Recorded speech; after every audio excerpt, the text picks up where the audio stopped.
नमस्कार विद्यार्थी मित्रांनो, अबॅकस शिका मराठी या आपल्या यूट्यूब चॅनलवर तुम्हा सर्वांचं खूप खूप स्वागत। आजच्या व्हिडिओमध्ये मी तुम्हाला एक नवीन टॉपिक शिकवणार आहे। तो आहे व्हिज्युअलायझेशन, म्हणजे कल्पनाशक्ती, कल्पना करणे, जो अबॅकस मध्ये सगळ्यात महत्त्वाचा पॉइंट आहे। ओके, तत्पूर्वी तुम्ही जर या चॅनलवर नवीन असाल तर चॅनलला नक्की सबस्क्राइब करा आणि खाली जो बेल आयकॉन दिलाय त्याला प्रेस करायला विसरू नका। आणि जर का आजचा व्हिडिओ तुम्हाला आवडला तर नक्की लाईक आणि शेअर करा। ओके, मागच्या व्हिडिओमध्ये मी तुम्हाला काही ब्रेन एक्सरसाइज शिकवले होते। त्यातले ब्रेन एक्सरसाइज मी एखाद दोन आज करणार आहे आणि त्यानंतर आपण सुरुवात करूया। ओके, फर्स्ट एक्सरसाइज अशा प्रकारे सांगितलं होतं 2 3 4 5 6 7 8 9 10 11 12 13 14 15 16 17 18 19 20। ओके, परत रिवर्स काउंटिंग करायची आपल्याला। 20 19 18 17 16 15 14 13 12 11 10 9 8 7 6 5 4 3 2 1। हे झाले फर्स्ट। नेक्स्ट आहे राईट आणि लेफ्ट हँड दोन्हींना वेगवेगळे फिंगर्स टच करायचे। जसं राईट हँडला जर मी इंडेक्स फिंगर आणि थंब फिंगर टच केलं तर लेफ्ट हँडचा थंब फिंगर आणि लिटिल फिंगर टच करायचे। अशा प्रकारे तुम्ही 5 टाइम्स करू शकता रिवर्स काउंटिंगने। 1 2 3 4 4 3 2 1 1 2 3 4 4 3 2 1 1 2 3 4 4 3 2 1 1 2 3 4 4 3 2 1 1 2 3 4 4 3 2 1। ओके, तुम्ही जेवढ्या वेळा करायचंय जास्तीत जास्त वेळ केला तर खूपच चांगलं होईल। जर नाही होत असेल तर ॲटलिस्ट 10 टाइम्स तरी केलंच पाहिजे। आणि त्याचबरोबर नक्की स्टुडंट्सला, विद्यार्थ्यांना रोज ओंकार गुंजनही करायला लावा। जर तुम्ही टीचर्स असाल, गृहिणी असाल, ज्यांना शिकायची आवड आहे अबॅकस, त्यांनी सुद्धा ओंकार गुंजन करून मग सुरुवात केली तर खूपच चांगलं होईल। कारण आजचा जो टॉपिक आहे तो याच्याशीच रिलेटेड आहे। आजचा टॉपिक आहे आपला व्हिज्युअलायझेशन, कल्पना करणं। आता कल्पना करण्यासाठी आपलं डोकं शांत असणं खूप महत्त्वाचं आहे।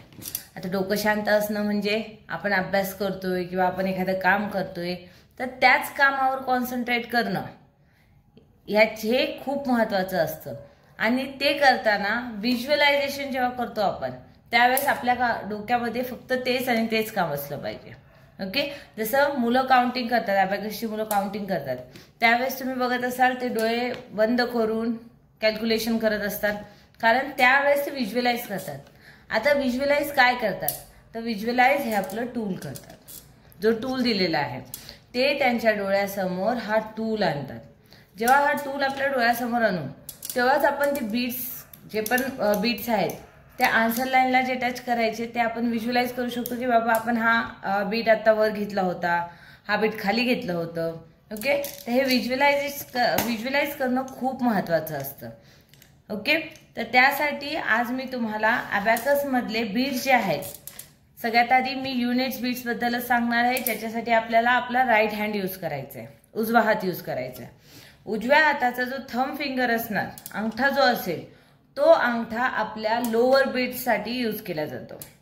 ओके, लोअर बीट्ससाठी, लोअर बीट्समध्ये 4 बीट्स असतात, 1 2 3 4। तर 1 2 3 4।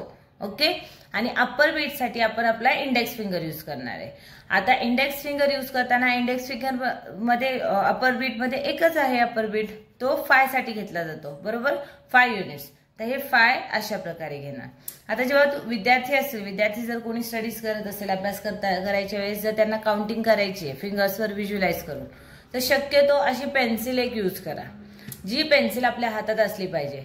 काय होतं, आपण जेव्हा कॅल्क्युलेशन करायला घेतो कधी आपली बोटं वर खाली होत राहतात सगळी बोटं, तर ही जी 3 बोटं आहेत ती बोटं इथं कॉन्स्टंट असली पाहिजे, त्यासाठी आपल्याला या पेन्सिलचा यूज करायचा आहे।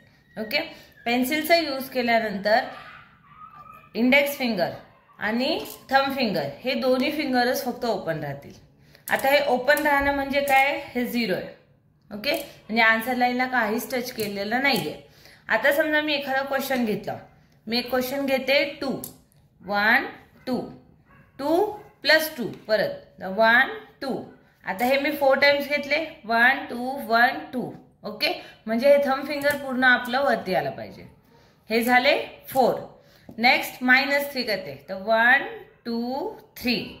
आपल्याला व्हिज्युअलाइज करायचंय की आपण आधी 4 बीट्स वर घेतले होते, आता त्यातले 3 बीट्स आपण खाली घेतोय, तर राहिलं किती, फक्त 1 बीट. ओके, नेक्स्ट ऍड 5, तर 5 मध्ये हे ऍड 5 घेणार. ओके, आपला आन्सर येतो 6. म्हणजे हे 5 आणि खालचा लोअर बीट्स मधला 1 बीट आपला राहिला होता. ओके, तो आपला 1 बीट, म्हणजे 5 + 1 = येतं 6.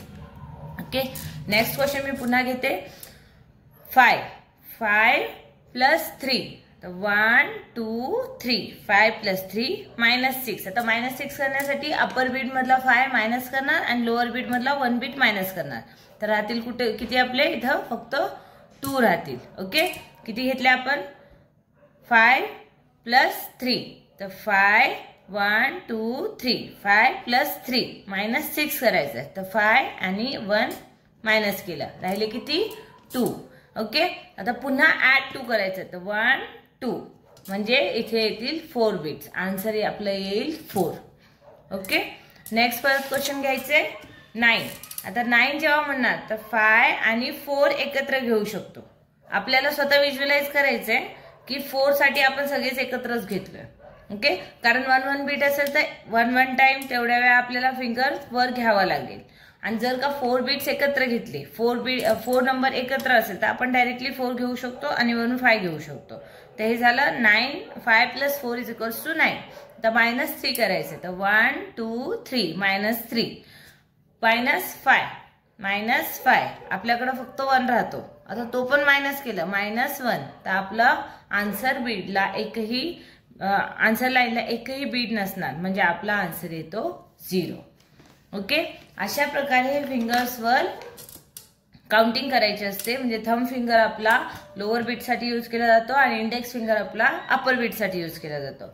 अशा प्रकारे जेव्हा विद्यार्थी तुम्ही बघत असाल, विद्यार्थी हे फिंगर्सवर काय करत असतात, तर हे अशा प्रकारे करतात. ओके, हे फक्त युनिट्स बद्दल मी सांगितलंय. युनिट्स नंबर 1 to 9, फक्त 9 नंबर्स बद्दल सांगितलेलं आहे.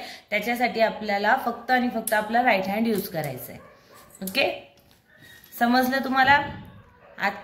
आजचा व्हिडिओ जर तुम्हाला आवडला असेल तर नक्की लाईक करा, शेअर करा आणि प्लीज सबस्क्राईब करायला विसरू नका. धन्यवाद.